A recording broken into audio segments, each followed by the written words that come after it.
नमस्कार दर्शक बंधु जय Jagannath welcome back to SS education. आज मु आपण मानक पई आउ गोटे सुंदर स्वाधीनता दिवस भाषण प्रस्तुत करिछि। चलंतु भाषणटी को आरंभ करिबा। सम्माननीय सभापति महोदय, पूज्यास्पद गुरुजी गुरुमावृंद, वरेण्य मनस्वी यशस्वी विज्ञ विचारक मंडली, ज्ञानदीप्त भद्रमंडली एवं एठार उपस्थित थिबा मोर श्रद्धेय भाई और भगिनीगण, पवित्र स्वाधीनता दिवस उपलक्षे समस्त को मोर हृदय हार्दिक शुभेच्छा और शुभकामना। आज आम एठारे कहीं उपस्थित होइछे ताहा आमे समस्ते जानिछु।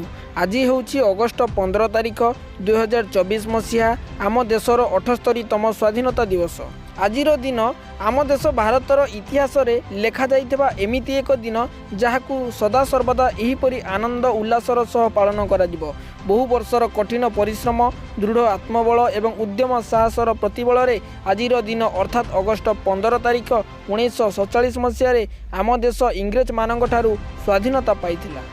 जेउ वीर स्वाधीनता संग्रामी मानक बलिदान को सम्मान जणाइबा पई प्रतिवर्ष आमे एही दिवस को पालन करिथाउ। प्रथमे विप्लव आरंभ होइतिला मंगल पांडेଙ୍କ द्वारा।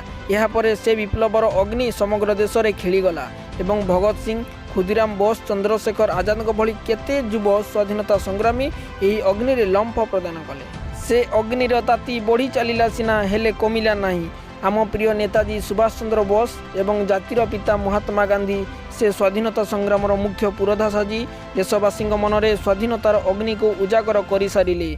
आंदोलन में भाग नेले सहस्र देशवासी। नेताजी दृढ़ मनोबल, साहस एवं गांधीजी अहिंसा नीति बल आम देश शेष स्वाधीनता हासिल कला। तेणु मु ओ समस्त भारतवासी यही जातीय पताका तले शपथ नेबा, आमे एक होई आम देश को आगे नेबा। यूनियन इज द स्ट्रेंथ, अर्थात एकता ही बल।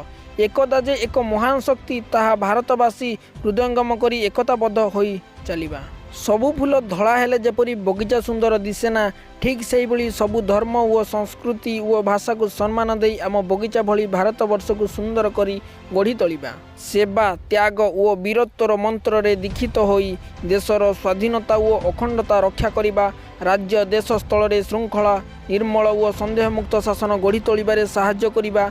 नारी सशक्तिकरण रे साहाय्य करिबा। राष्ट्रीय चेतनार गौरव और मर्यादा रक्षा करिबा। एतिकी कही मु मोर वक्तव्य शेष करुछि। जय हिंद। जदि आपण मानक भिडियोटी भल लगी ताहले भिडियोटी को लाइक, शेयर एंड सब्सक्राइब कर दियंतु। Thank you.